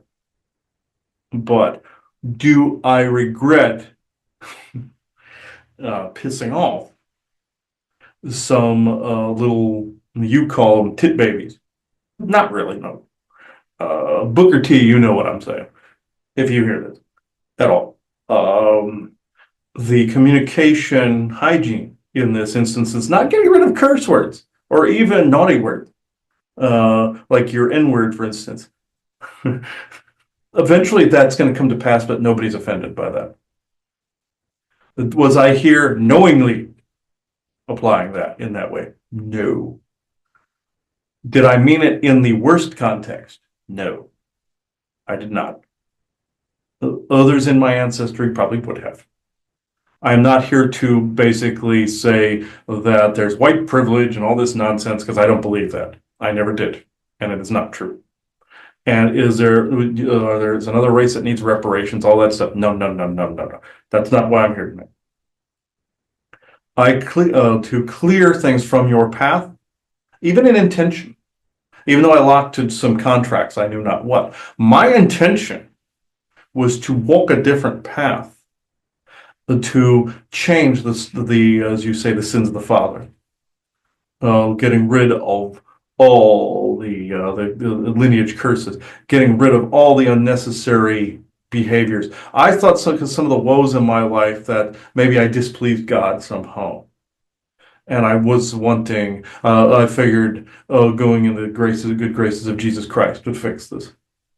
I was incorrect, but my intention was still to fix things, of what I thought I did wrong. And I felt guilty of this. Not because of some other tit babies. I'm talking about my own path. And I was not always a good person. Like I said, even though I had very wonderful times in the 80s, there was drug use, steroid use, all of this type of stuff. Excuse me, it's emotional for myself, but I wish to actually say in this that if you are going through things like this, check yourself always. Check your mind, check your heart, check your space. Why are certain things going on? Why are you a certain way? You must check your space.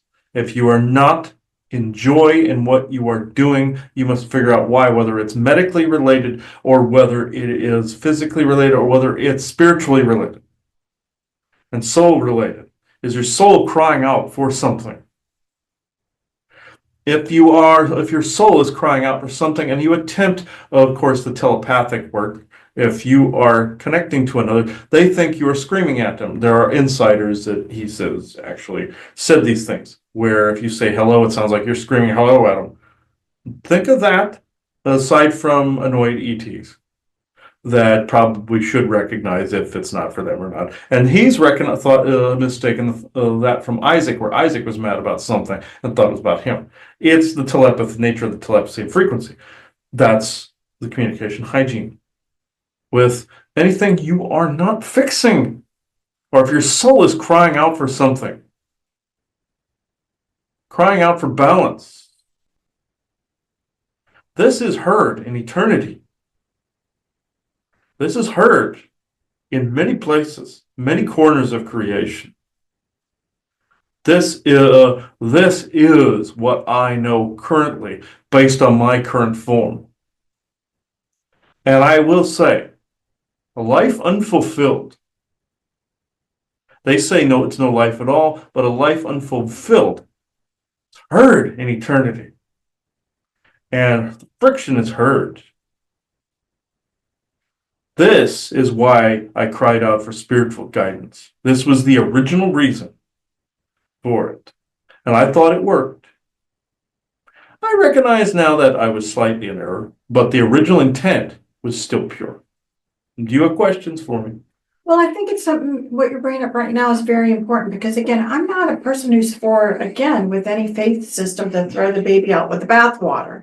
I do believe, again, as time goes on, there will be a natural progression of wanting to know what if this was more dogma or control related, what if this is really based on something, and the spiritualness, even if it's related to a religion, it's not going anywhere. No, it'll be around for centuries to It will come. be around, and there will not be only one on this earth. You need to no. get that out Even of your mind too. Even some of your ET brothers and sisters have some of their own faiths they're bringing in. Right. And so the point is, just like you were saying, what was your intention? Your intention wasn't to buddy up with and be a part of or a player with or to be used by a darkness. It's just kind of simple. That wasn't. You were trying to better yourself and trying to find a connection that you didn't have. And so to me, I'm like, there's nothing wrong with that. What we said at the very beginning, you seem to be bringing that up to come around again, is the simple fact that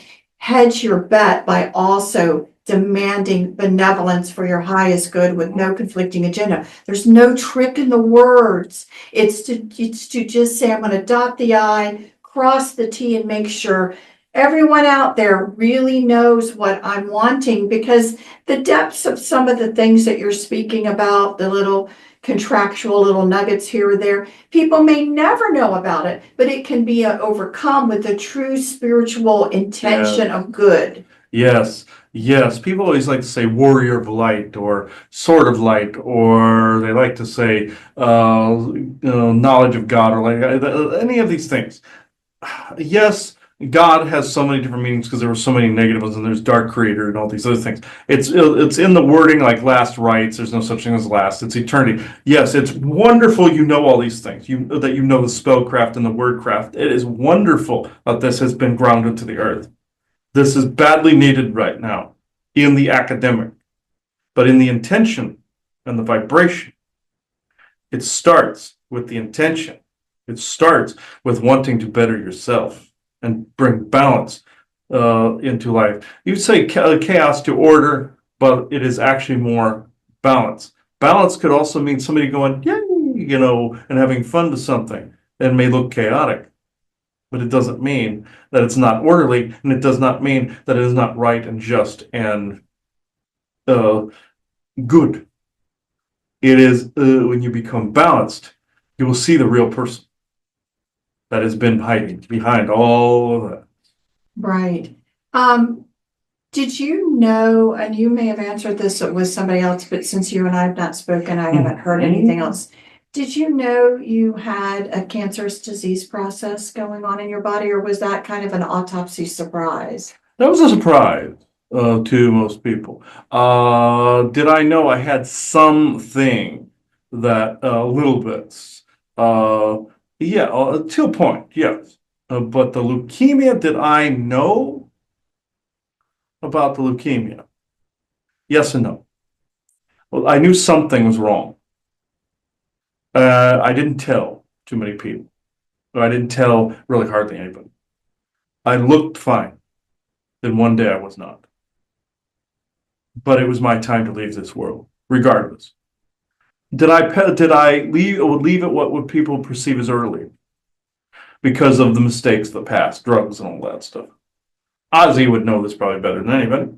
We met each other on the other side. There's even pictures of AI pictures of us shaking hands, meeting in heaven, kind of thing. That happened actually. He went like a few days before me, and we did meet. And I never thought that would be the case. We met as we were moving on, and I thought that was quite interesting. But did I know about certain things? No, I did not. I do find it's really interesting to me, but it may be again a time perception issue Hmm. that it, Chris spoke to me about some interactions with you that he had had, outside of my presence and everything. But I thought it was really interesting that you seemed quickly focused on helping others that were in your field. Yes. That was extremely rapid from our perspective of seeing someone heal and then want to just help like you were doing. Because my oversoul was already doing this. The totality of my spirit, or the spirit world itself, was already doing this. From a human perspective, it would look like I gravitated towards that. You merely saw what you would see as somebody walking through a door into the next, but that self is already in spirit, and then the avatar is here. But it would look from a human perspective like you were going through one room to the next. It's not. You're literally there, always omnipresent, you would say. So transitioning is a human concept. Yes, going from one to the next, it would appear from that human self, but then all of a sudden you're back and you have those memories intact. You may even change your name here, like you said, Frank Frazetta did.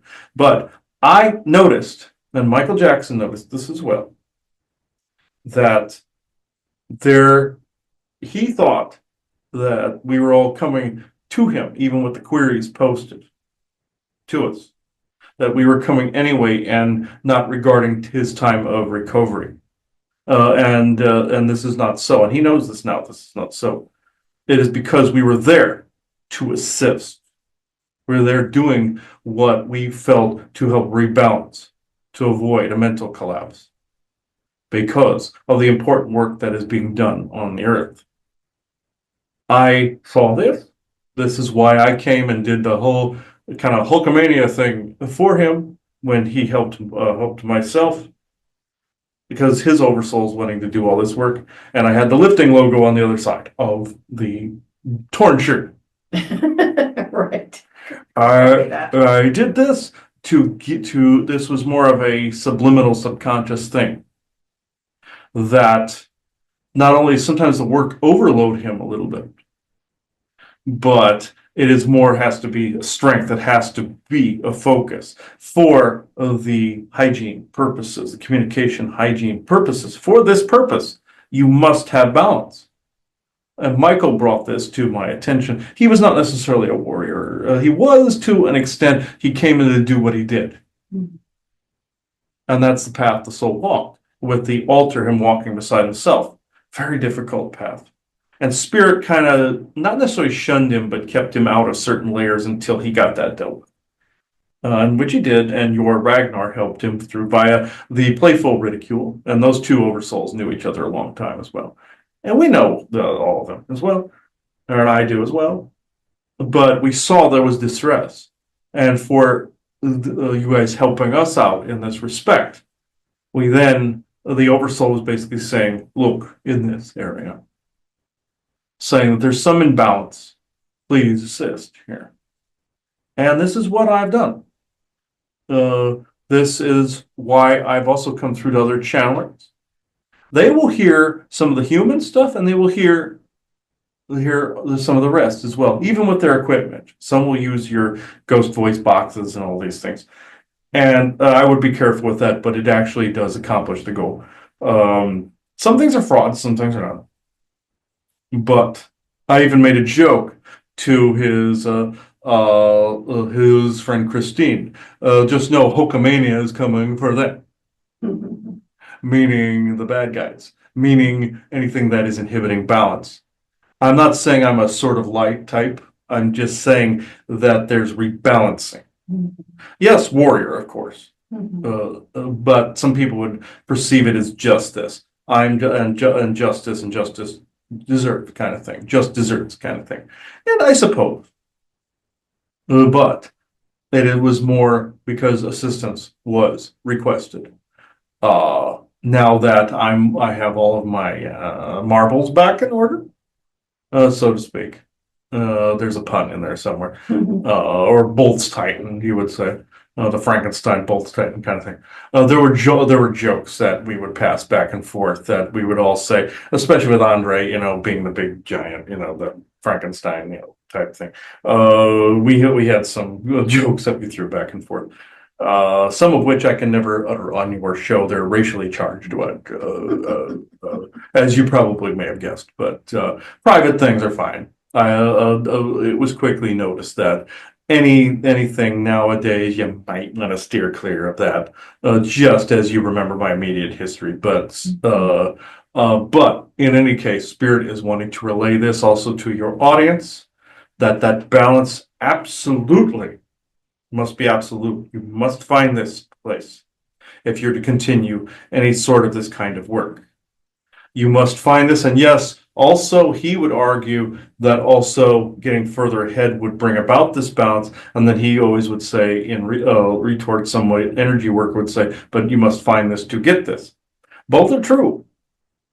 Yes, you are guided to a thing to bring about balance. You are guided to resources to bring about balance. But you also must balance to gain resources. It's both, if you understand. Yes, I do understand. You have to really start just bam on the dime. You're going to now walk the path.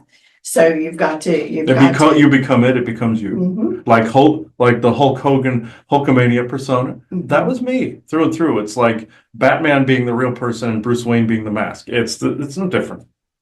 Well, that's great. So I know we need to come to a close. We've been talking a long time, but any final words for this particular conversation related to something you just want to pass along or related to the topic of the communication hygiene? Yes, any aspect of life that you're in, you must be clear in who you are. Therefore, the communication hygiene is absolute. Others might not understand, but that's their own issue. You must be yourself always, not what others expect you to be.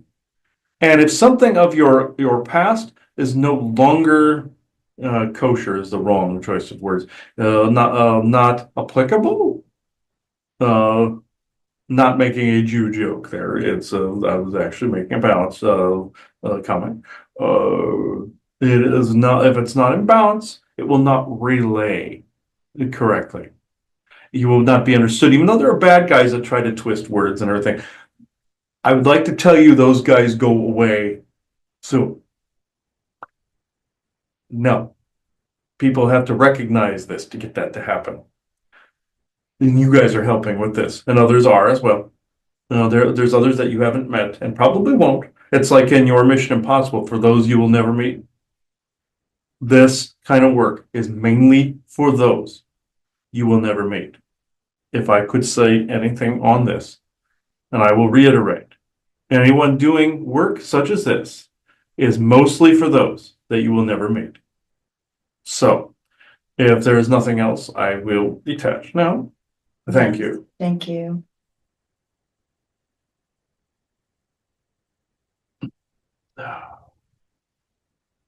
All right. Yeah, that's interesting. He's very kind.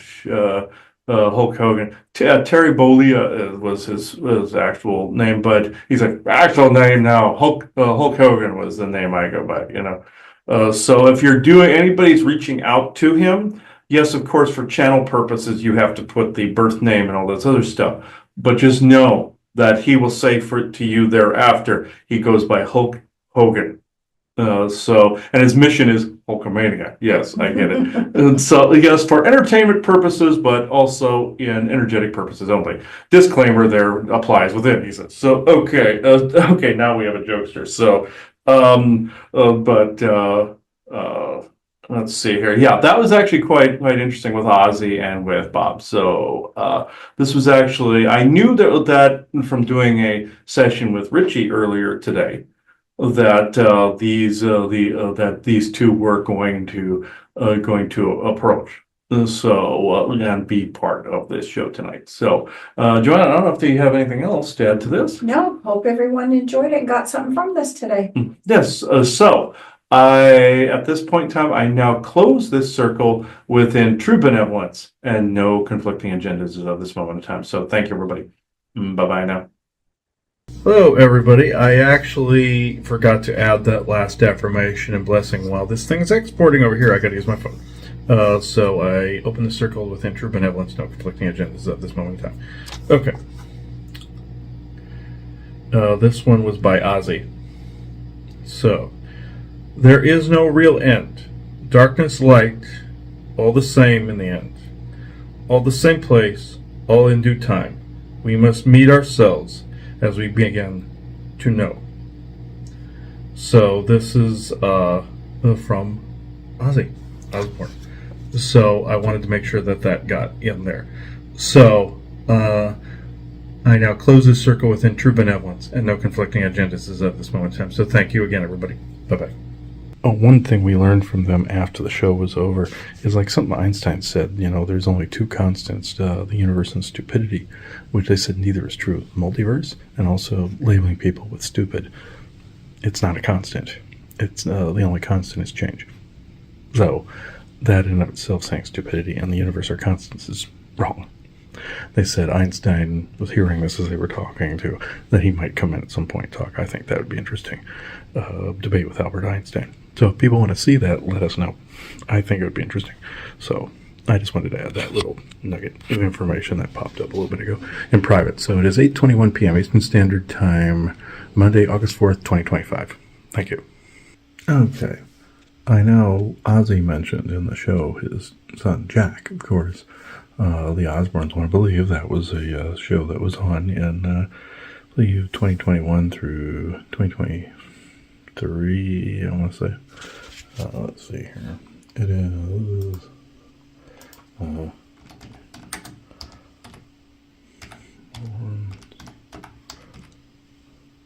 believe, there we go. It is... let's see. Yeah, it was on. Yeah, it's 2 seasons. Started in. It ended. Let's see.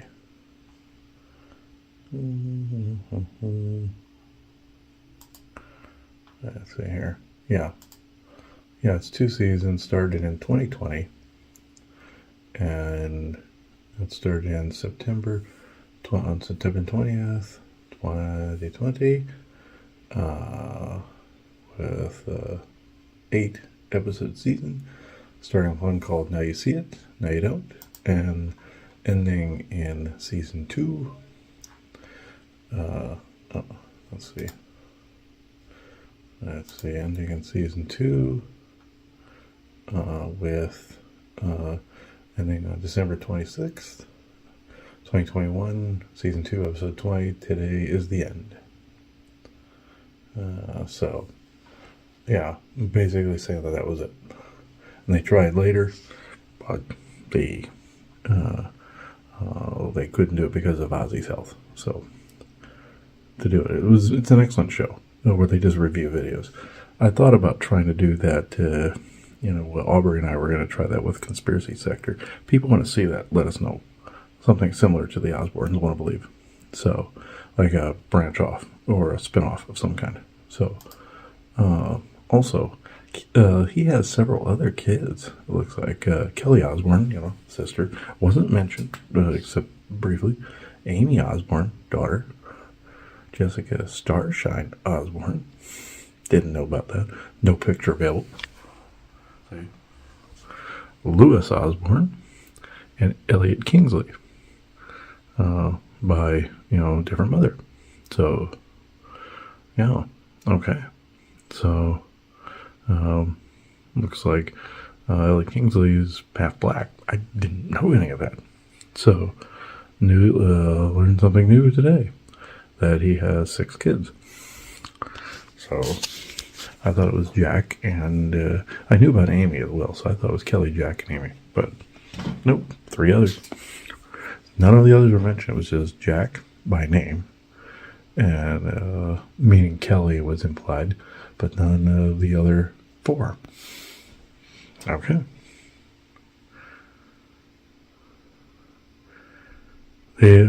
I just heard they were implied within all of it, that the names weren't mentioned, because also personally I didn't know about them, but the family was implied in there. So, and Jack was the one mentioned by name because he did a lot of the most effort in things like the Osborne tour, I believe, things like that, and the paranormal, all that. Not that it discounts the rest. That's what he's trying to tell me. So, okay, I'll leave it here. That's fine.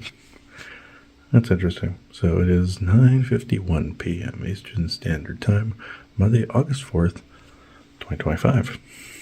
Thank you. Okay, I do have to make an announcement that is attached to this show, this